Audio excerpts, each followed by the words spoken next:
Baik, maaf tadi sedikit ada kendala. Saya akan lanjutkan di poin nomor 5 bagian B. Mengapa Muhammadiyah berideologi demikian? Ya, karena dengan adanya matan keyakinan cita-cita seperti itu, Muhammadiyah itu memiliki tekad yang serius bahwasannya menjadikan umat Islam yang sebenarnya di kalangan masyarakat itu menjadi pedoman mereka gitu.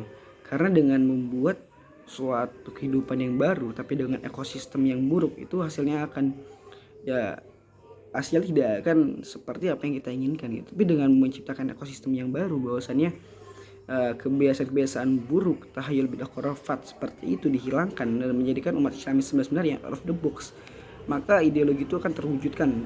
Maka kita lihatlah ideologi kita sampai sekarang, bahwasanya Muhammadiyah adalah suatu organisasi yang out of the box, yang lebih mandiri dan lebih bisa menjadikan seorang Muhammadiyah yang Muhammadiyah jadi orang yang attached, pembaharu seperti itu. Baik, jadi langsung poin 6 bagian A. Apakah ada menggaris politik dalam hubungan antar agama dan negara? Relasi antara agama dan negara itu bagaimana bisa menjadikan bahwasanya keyakinan beragama pun harus disandingi dengan bahwasanya kita adalah seorang yang patriotistik, artinya seorang yang bisa membawa agama ini ke jalur negara juga supaya bisa membela negaranya. Contohnya dalam kita pun ada yang mengatakan Hizbul Waton gitu kan. Kita harus bisa untuk cinta dan bela negara gitu, karena di mana langit dijunjung maka di situ tanah dipijak. Di mana Anda berdiri maka di situ Anda harus hidup dengan sebenar-benarnya gitu. Dengan adanya relasi antara agama ini dan negara gitu, karena kaitannya mereka ini memiliki suatu hubungan yang bisa mengaitkan antara agama dan negara. Mereka itu menjadi salah satu seperti norma hukum yang mengikat gitu antara satu dan lainnya, yaitu agama dan negara itu sendiri gitu. Karena dengan adanya agama itu menjadi suatu norma-norma, karena setiap agama itu pasti mengajarkan suatu hal, nilai dan kebaikan, dan itu pasti baik bagi suatu negara. Karena apa? Karena negara itu dibantu dengan norma-norma yang hidup di agama dan keyakinan para masyarakatnya seperti itu. Lalu mengapa Islam, apa yang dimaksud dengan partisipatif dalam hubungan antara agama dan negara? Kurang lebihnya seperti yang saya jelaskan gitu kan, bahwasannya ada hubungan terkait agama dan negara ini salah satunya adalah norma-norma, karena norma-norma ini mengikat masyarakat supaya melakukan sesuatu hal yang baik di dalam negara itu sendiri seperti itu. Lalu mengapa Islam menempati relasi antar negara? Karena adalah hakikatnya Islam itu adalah agama yang bahkan dianjurkan oleh Nabi Muhammad SAW itu. Islam ini adalah negara yang menyangkut pautkan antara kedamaian dan urusan-urusan yang terjadi di masyarakatnya seperti itu. Maka Islam pun pasti sangat mengkaitkan relasi antara agama dan negara ini sendiri.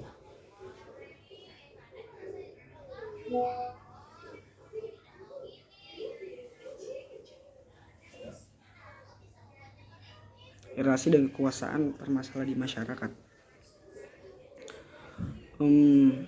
Mungkin relasi atau kekuasaan masyarakat ini lebih baiknya itu bagaimana hukum itu dapat memegang kekuasaan dengan baik, karena agar tidak adanya abuse of power gitu kan, penyelewengan dari kekuasaan ini. Maka dari itu abuse of power itu harus dihilangkan, star syndrome, agar supaya apa? Supaya dalam kekuasaan yang ada masyarakat tidak menjadi oligarki, tapi menjadi suatu kerukunan yang bisa membina masyarakat itu sendiri. Lalu menurut Anda mengapa masalah terjadi terkait kesejahteraan sosial di Indonesia? Pandangan meliputi aspek pendidikan bukan masih dari menurut saya Indonesia pendidikan itu sangat kurang dari minat baca dan tulis sendiri. Di sini saya sedikit bermasuk kepada pemerintah. Kenapa? Karena banyak juga dari pemerintah itu memberikan beasiswa, memberikan suatu tunjangan, tapi kurangnya minat dari para anak-anak ini, tidak adanya edukasi bahwasanya pendidikan itu penting gitu kan, menjadikan niat mereka dalam bersekolah, literasi itu pun kurang gitu. karena mereka terlalu terpaku pada kerja gitu. Makanya eksploitasi anak ekonomi secara dini itu juga baik. Kenapa? Karena menunjang bahwasannya saat mereka menjadi remaja mereka akan malas untuk merasakan pendidikan dan bersekolah seperti itu. Mengapa analisis saya bisa terjadi seperti ini? Karena mereka kurang adanya pendidikan yang masuk pada mereka, khususnya pada kawan-kawan saya yang ada di daerah pedalaman. Mereka itu terlalu terlena dengan pekerjaan yang diberikan orang tuanya, bahkan sejak masa umur sekitar 15 tahun, 15 tahun. Maka setelah dari itu, setelah umur 15 tahun itu sendiri, mereka itu terlalu terbiasa dan terlena. Dan maka dari itu mereka orang tuanya pun kurang memberikan analisis pendidikan lebih penting terkait pendidikan ini seperti apa pentingnya, seperti itu. Dan itu fakta lapangan yang saya dapatkan dari kawan-kawan saya di pedalaman sana. Ya, saya pernah melakukan suatu analisis sosial, salah satunya seperti itu, sebagaimana pentingnya pendidikan kepada para remaja gitu kan. Salah satunya tadi bahwasannya pendidikan ini sangat penting dan harusnya ada edukasi dari pemerintah atau dari pemuda-pemuda setempat bahwasanya menyatakan pendidikan itu adalah salah satu unsur terpenting dalam menjalani hidup. Karena tanpa ada pendidikan itu kan, pendidikan itu menjadi salah satu unsur terpenting gitu dalam kehidupan masyarakat. Karena bagaimana yang dikatakan oleh Ali bin Abi Thalib radhiyallahu anhu, suatu kekayaan yang besar yang dimiliki oleh manusia adalah akal pikir mereka, seperti itu.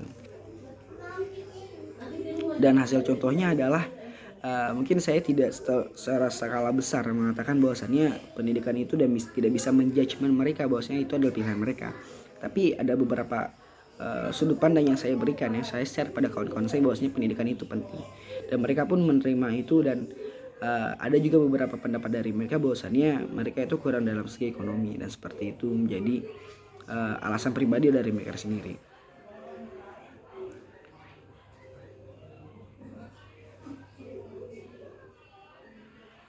Masalah internal IMM itu bagi saya yang bisa menjadi suatu masalah itu kurang adanya kedekatan emosional gitu. Mengapa? Karena jika kurangnya kedekatan emosional antara para satu kader dan satu kader lainnya, tidak menjadi seorang teman, melainkan hanya sebagai seorang kader saja gitu, yang ada sebagai orang yang ada kepentingan saja, tempat tidak ada rasa bercanda, tidak ada rasa canggungnya gitu. Maka kedekatan seperti teman ini dalam kader gitu, kayak kedekatan emosional yang baik, itu akan menjadikan bahwasannya organisasi IMM ini, contohnya di pimpinan komisariat, itu menjadi organisasi yang akan mereka bisa rangkul bareng-bareng hingga mendapatkan goals yang mereka inginkan, seperti itu. Itu menjadi suatu masalah internal yang ada di IMM. Dan kedekatan emosional seperti itulah yang saya sangat tekankan di IMM itu sendiri. Masalah tersebut bisa terjadi karena itu sendiri kecanggungan, bahkan circle pengotak-ngotakan tempat antara teman satu dan teman lain, itu salah satu penghambatnya juga, seperti itu.